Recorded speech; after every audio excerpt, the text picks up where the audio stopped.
Good morning, dear students of class 5th. It is your English reader class. Today I am going to teach you chapter 2nd. Chapter name is Uncle Lalit's Library. Means Uncle Lalit की library means पुस्तकालय.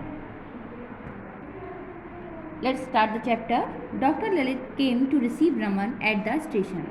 Raman एक child है जो अपने Lalit uncle के घर पर आया है, उनके फार्म हाउस में. तो वो अंकल ललित जो है रमन को स्टेशन से लेने जाते हैं. Raman had come to visit his uncle's doctor Lalit farm house. Raman अपने डॉक्टर ललित जो है उनके फार्म हाउस पर घूमने के लिए आया है. After the reach the farm house his uncle showed him the farm house, the swimming pool and a small poultry farm. जब वो अपने फार्म हाउस पर पहुंच गए तब डॉक्टर ललित ने अपने फार्म हाउस को दिखाया, जो उसमें स्विमिंग पूल था उसको दिखाया और उसमें एक छोटा सा पोल्ट्री फार्म था उसको भी दिखाया. Raman was very happy to be there. Raman को वहाँ आकर बहुत ही खुशी हुई. Raman like the place because of its beauty and serenity. Raman को वहाँ की जो सुंदरता थी और जो एक क्लीनिनेस थी उसको देखकर बहुत ही अच्छा लगा और उसको बहुत ही पसंद आया. It was far away from noise and air pollution. ये बहुत जो फार्म हाउस था वो बहुत दूर था शोर से और जो एयर पोल्यूशन वायु प्रदूषण होता है उससे. After few days Raman started feeling dull. कुछ ही दिनों बाद जब जो रमन था उसको बोर महसूस होने लगा, वो अपने आप को डल फील करने लगा. He tried to entertain himself by swimming and looking after the hens. वह अपने आप को एंटरटेन करने के लिए स्विमिंग करने लगा और जो हेंस थी उनकी देखभाल करने लगा. But nothing help. लेकिन किसी चीज़ ने भी उसकी हेल्प नहीं की. He looked sad. वह बहुत दुखी दिखता था. Doctor Lalit asked what happen. Doctor Lalit उन्होंने कहा कि क्या हुआ. Don't you feel happy here. क्या तुम्हें यहाँ आकर खुशी नहीं हुई? क्या यहाँ पर तुम खुश नहीं हो? Uncle, I enjoy swimming here and I run around the garden, but after that I don't know what to do. Uncle, मैं यहाँ पर स्विमिंग करता हूँ, मैं यहाँ दौड़ता हूँ, गार्डन में देखता हूँ, लेकिन फिर भी कुछ है जो मुझे नहीं पता, लेकिन मुझे कुछ डल फील होता है.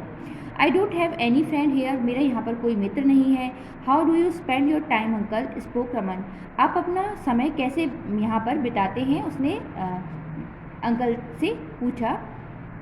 Uncle sad. अंकल ने कहा this is my personal library. यह मेरी पर्सनल लाइब्रेरी, ये मेरा खुद का पुस्तकालय है. They are my best friends. ये मेरे बेस्ट फ्रेंड्स हैं. And I spend a lot of time with them. और मैं अपना बहुत सा समय यहाँ पर बिताता हूँ. Raman glanced at the racks full of books and asked uncle have you read all of them.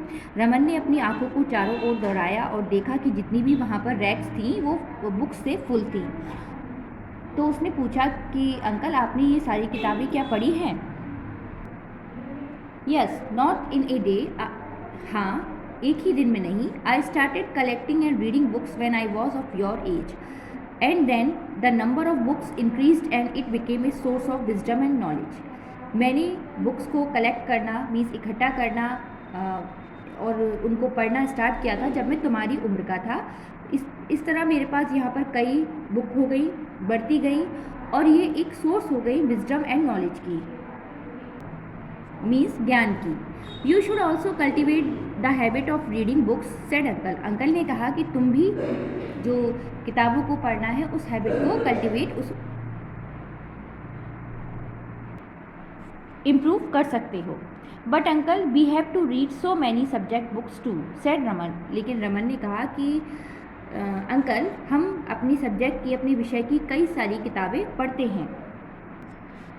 Uncle sad. Uncle ने कहा सो व्हाट. तो क्या हुआ. You can not choose your subject book but here you can choose books of your liking. यहाँ पर तुम अपनी जो सब्जेक्ट बुक्स हैं उनको ही नहीं चुन सकते हो, बल्कि अपनी जो पसंद की बुक हैं उनको चुन सकते हो. I have got story books by R.K. Narayan, Tolstoy, Tagore, etc. A variety of general knowledge books, joke books and many more. यहाँ पर स्टोरी बुक्स हैं, कहानी की किताबें हैं बाय जो कि लिखी गई हैं R.K. नारायणन, टॉलस्टॉय, टैगोर के द्वारा. वैरायटी ऑफ जनरल नॉलेज की बुक्स हैं, जोक्स बुक्स हैं और कई सारी किताबें हैं. Raman took around and selected one particular story book and started reading it. Raman ने चारों ओर देखा और उसमें से एक विशेष कहानी की किताब को लिया और उसको पढ़ना स्टार्ट किया. From then every day he used to go to the Dr. Lalit's library for reading books. इस तरह वो प्रतिदिन डॉक्टर ललित की लाइब्रेरी जो पुस्तकालय था उसमें जाने लगा और वहाँ पर किताबों को पढ़ने लगा. When Raman was going back to his house, uncle gave him a lots of books as a gift. जब रमन अपने घर वापस गया तो जो अंकल थे उन्होंने बहुत सारी किताबें एज अ गिफ्ट उस रमन को दी. Raman made book reading a regular habit. Raman ने एक रेगुलर नियमित अपनी हैबिट आदत बना ली किताबों को पढ़ने की. It increased his knowledge and thinking power. इसने उसकी नॉलेज जो ज्ञान था और उसकी जो सोचने की शक्ति थी उसको बढ़ाया. After a few months he participated in a quiz competition. कुछ ही महीनों बाद उसने एक क्विज कॉम्पिटिशन में पार्टिसिपेट किया, भाग लिया. He stood first in the competition and lots of prize. उसने वहाँ पर उस कॉम्पिटिशन में फर्स्ट प्राइज जीता. Raman was happy. रमन बहुत खुश था. All this was possible due to his habit of reading. ये सब केवल तभी संभव हुआ उसकी जो किताब पढ़ने की आदत थी उससे. He sent a gift of books to doctor Lalit. उसने कुछ बुक्स डॉक्टर ललित को गिफ्ट के रूप में भेजी. Reading can improve your spoken English, improve your vocabulary, increase your knowledge and give us a better understanding of things in life. जो किताब पढ़ने की आदत होती है वो हमारी जो इंग्लिश को इम्प्रूव करती है, बोलने की वोकेबुलरी को इम्प्रूव करती है, इंक्रीज़ करती है हमारे ज्ञान को और हमारे जो जीवन में कुछ चीज़ें समझने की शक्ति होती है उसको भी बढ़ाती है.